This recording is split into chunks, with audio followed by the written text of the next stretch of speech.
Eh, Buenas tardes a todos. Les presentaré el tema Análisis multifractal de la producción de gases contaminantes en la zona metropolitana de la Ciudad de México.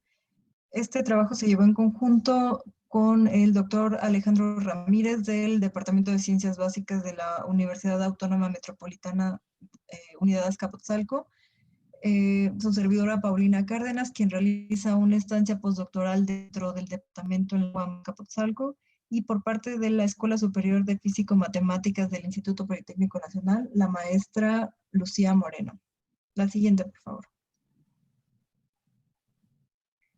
Como introducción al tema, les comento que la Ciudad de México, al ser una de las ciudades más pobladas y grandes del mundo, presenta problemas de contaminación atmosférica debido al rápido crecimiento poblacional y de sus zonas urbanas, justamente en la zona metropolitana del Valle de México.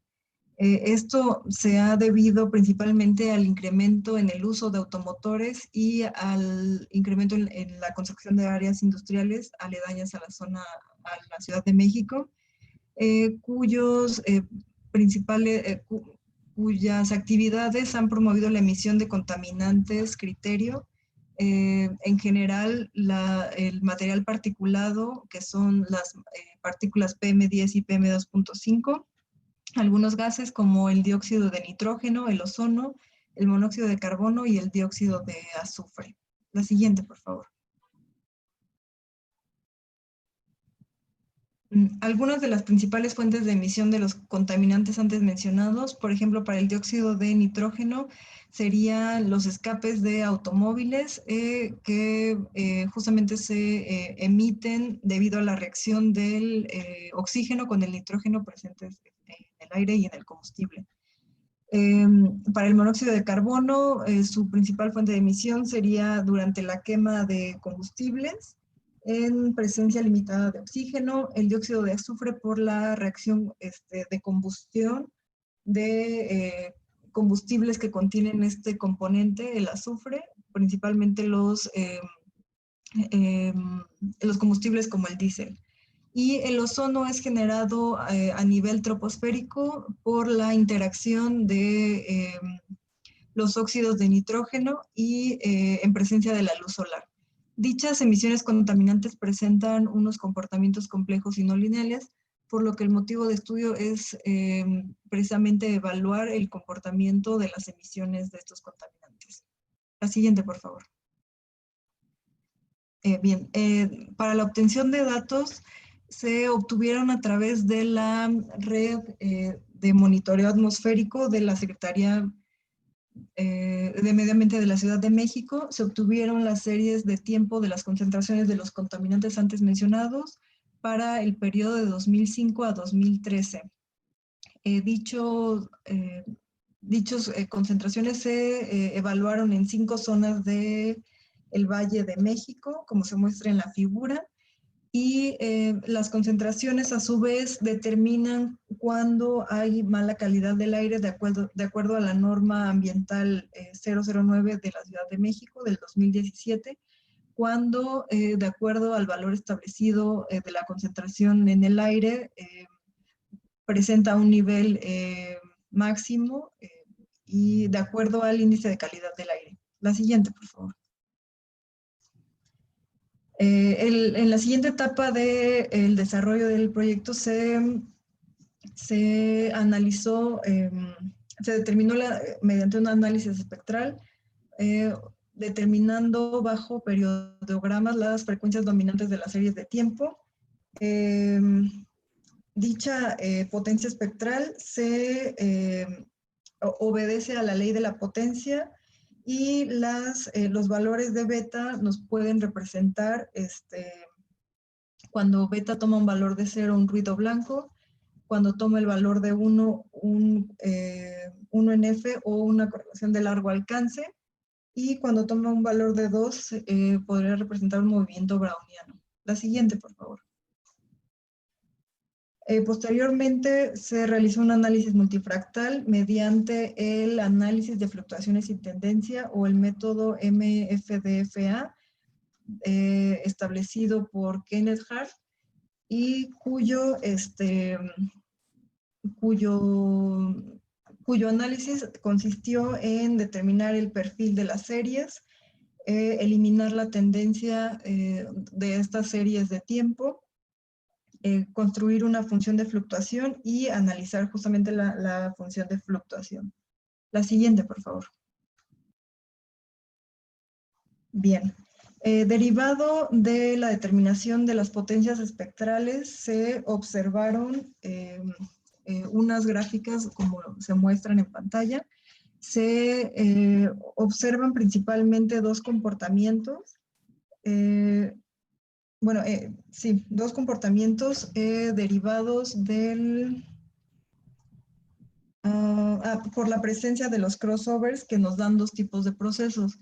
Estos están establecidos o su pendiente estaría establecida bajo la determinación de las betas, donde en la primera parte de las gráficas están caracterizadas por un movimiento de 1 en F y cuyos valores estarían en el rango de 1 o casi llegando a un valor de 1.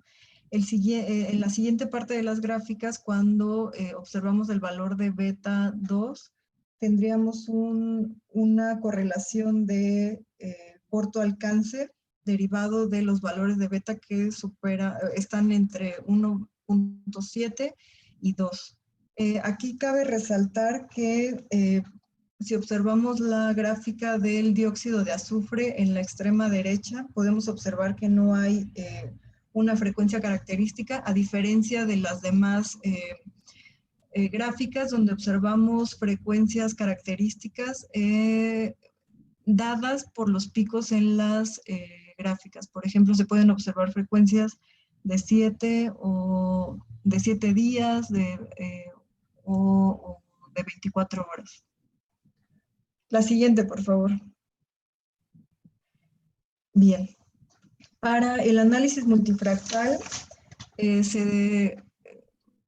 mediante una transformación de Legendre, observamos que, por ejemplo, para la primera gráfica correspondiente al dióxido de nitrógeno, tenemos una...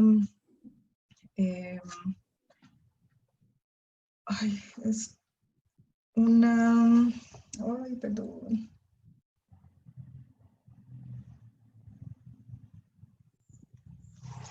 Bien. Aquí para el análisis fractal de las series, observamos la variabilidad en las emisiones de los contaminantes o en la producción de ozono.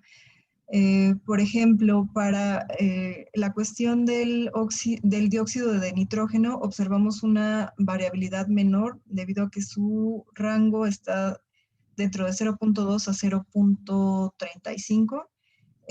Observamos que aquí podría deberse a una acotación en las fuentes de emisión. Sin en cambio, si observamos las demás gráficas, por ejemplo, en el ozono, tiene un mayor rango de amplitud su variabilidad. Igualmente a la del dióxido de azufre y monóxido de carbono. En particular para el ozono, al ser un producto de una interacción de los contaminantes, tendría una mayor variabilidad de dónde podría provenir. De igual manera, el dióxido de azufre podría venir de diversas fuentes cuyo componente sea el azufre. De igual manera, el monóxido de carbono. Y bueno, eso sería lo que nos representan estas gráficas, la variabilidad en cuanto a la emisión de los contaminantes. La siguiente, por favor.